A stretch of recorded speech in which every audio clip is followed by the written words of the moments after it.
Wow. Okay, so man, Sebastian Fundora versus Erickson Lubin. Ooh, my goodness. Erickson Lubin, he came into the ring looking all, fresh, pretty boyish almost. And damn, by the end of the fight, woo, my goodness. Boy got his face rearranged, my goodness. And you know what is so painful about this loss is that Sebastian Fundora did not take Erickson Lubin serious, okay? Not at all. I'm talking about when he was preparing for this fight. Do y'all know that Sebastian Fundora had sparred his sister to prepare for Erickson Lubin? He sparred his sister, okay? I mean, they was like, well, we gotta get you a southpaw of sort. We gotta get you somebody who's Erickson Lubin size and everything. He said, I'll take my sister, man. Bunk this cat. I'll take my sister. Yeah, I'll spar my sister. And damn, I mean, I seriously doubt if he beat up his sister like that. His sister probably gave him some work back. Something that Erickson Lubin couldn't really do. I mean, Erickson Lubin, he had his, his moments in the fight and whatnot. I mean, you ask me, yes, he fought the wrong fight. But damn, dude used his sister to prepare for Erickson Lubin. Ain't nobody gonna take Erickson Lubin serious anymore. They're gonna be like, man, what? Who you going to fighting Erickson Lubin? Nah, man. I'll use my grandmother to help me prepare for Erickson Lubin. I mean, for real. I mean, you talking about Erickson Lubin? The guy who got beat up by some dude who used his sister to prepare for him?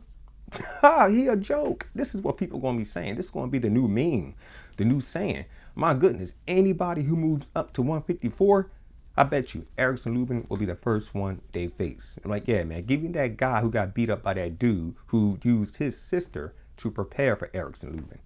Man, that's like saying Tyson Fury used his grandmother to prepare for Deontay Wilder and Whit Wilder's behind that bag. My goodness, what an insult. But I gotta take my hats off to both combatants, including Erickson Lubin. You know what I mean? Hey, he tried everything, he could possibly do except listen to his corner.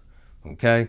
I don't know, man. Maybe, when Erickson Lubin punching up and everything, he couldn't shift his body weight, the right way and everything. I mean, a lot of people think Sebastian Fundora is going to be, the king of 154. I don't know. I mean, styles makes fights, okay? Now, with Tony Harrison versus Sebastian Fundora, my goodness.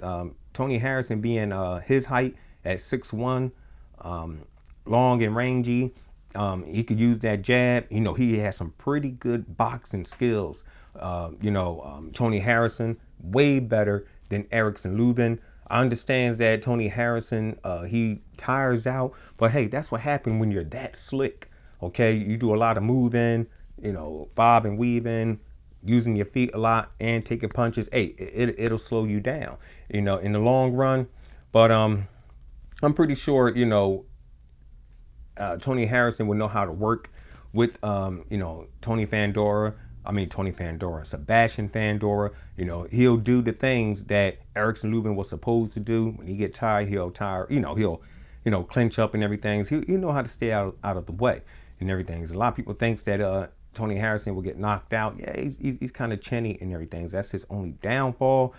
But he got the skills to pay the bills and to get past someone who doesn't have, much skills as he does. Okay.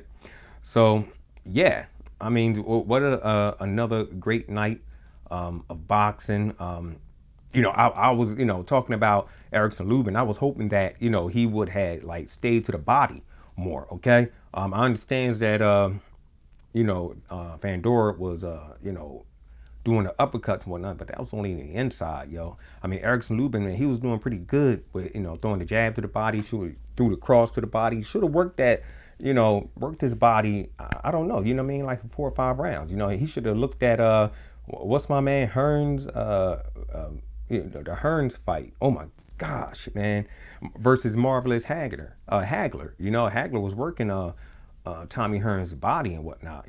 Kept doing little low blows. And by the way, Lubin was throwing some low blows as well and everything. I noticed that he was hitting like a little below the belt. The referee didn't say anything, you know.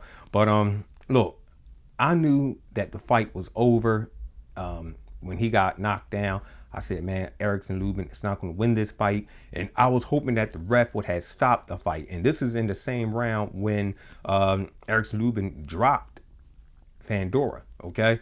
Now, early in that round, when he was up against the ropes, Lubin wasn't throwing any punches. I mean, he hasn't thrown a punch in the last 30 seconds, and the ref just standing there.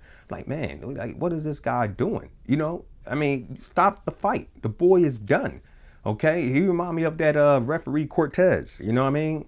I mean, Cortez got so many bodies on his record for letting them, continue when the fighter seems to be in trouble. Okay, so yeah, this referee kind of reminded me of him. You know, but it was good that the corner had stopped it in the next round. I seen them waving. I was like, thank you. Yeah, but good effort and everything's for Lubin. I hope he learns from this. Probably won't. Probably go back to being the same guy he was before. He'll probably be a gatekeeper, like I said. You know, whoever comes to 154, Danny Garcia, I'll take on Erickson Lubin, the guy, you know, who needs someone, the guy who got beat up by the guy who used his sister to spar to get prepared for him. Yeah, I'll take on Erickson Lubin. You know what I mean? Yeah, I'll take him on first. Yeah. Who else? Amir Khan, he'll face Erickson Lubin. You know what I mean? My goodness. Yeah, whoever comes to 154, Erickson Lubin gonna be that man that they're gonna take on. No one's gonna take this brother serious. But anyways, that's my take on this CMD boxing reports, and I'll catch you guys on the next one.